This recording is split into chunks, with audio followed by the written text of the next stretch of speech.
entendu parler de la bioinformatique? Bioinformatique, la vie de l'informatique ou quoi? Je sais pas, mais as-tu vu l'annonce dans le babillard ainsi que la note que Monsieur Jean a mise dans notre agenda? Oui, il a annoncé qu'une personne de l'Université de Montréal va venir nous présenter le programme de bioinformatique. On verra de quoi ça parle, ok? Bonjour les amis, aujourd'hui on a une visite spéciale. Comme j'ai mentionné dans l'annonce, on sera plus sur le domaine de la bioinformatique. Je vous présente Madame Souila Benbetka, étudiante en cycle supérieur en bioinformatique, qui nous fera une petite présentation sur ce domaine. Bonjour, qui peut me dire dans ces mots que veut dire la bioinformatique? Je pense à la vie de l'informatique, madame. En fait, ce n'est pas faux. Le mot bioinformatique est composé de deux parties. Bio qui a une relation avec la biologie, la génétique et la médecine, et la partie informatique qui a un lien avec tout logiciel qui va traiter les données issues de ces domaines. Je vais vous présenter un peu plus tard une petite vidéo qui va vulgariser un des domaines de la bioinformatique.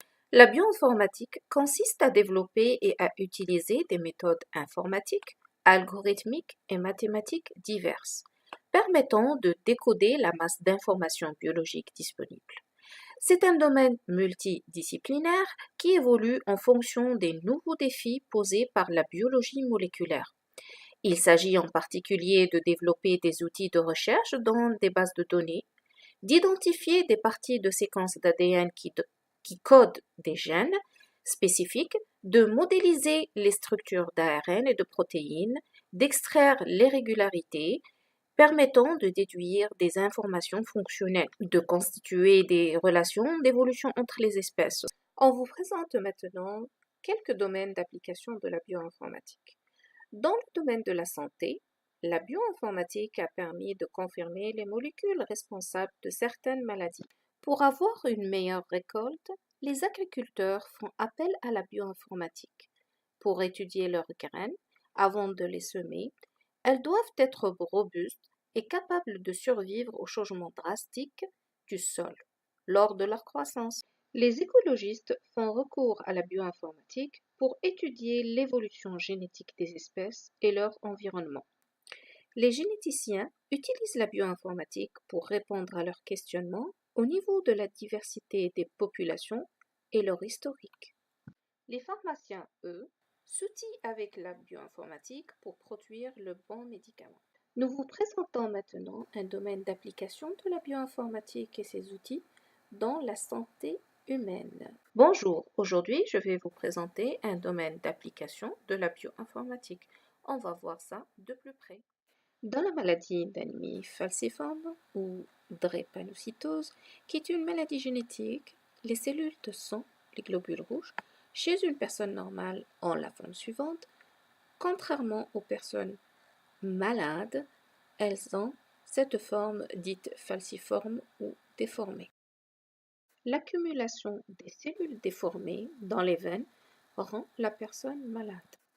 La protéine responsable de cette maladie, qui est traduite d'une portion d'un gène qui s'hérite d'une personne à une autre, est appelée hémoglobine.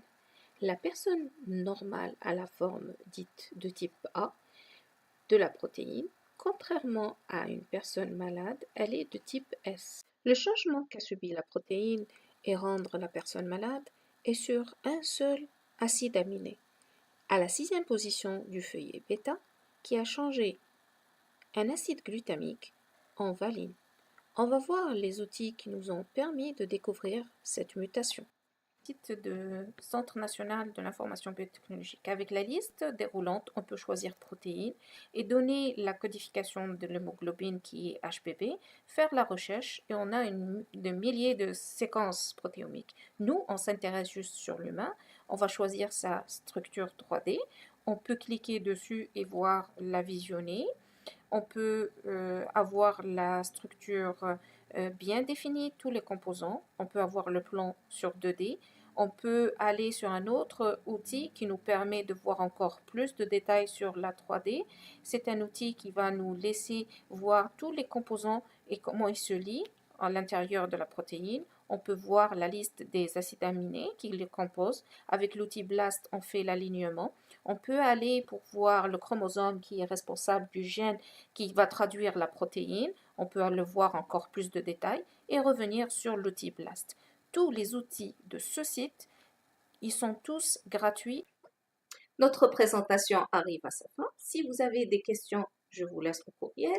Si vous voulez être plus curieux sur le domaine, allez-y sur les sites que je vous laisse en référence. Merci et au revoir. On vous propose un mini-quiz sur les informations vues dans cette vidéo. Les questions sont de type par réponse à choix multiple, QCM ou vrai-faux. Il suffit de cliquer sur la bonne réponse.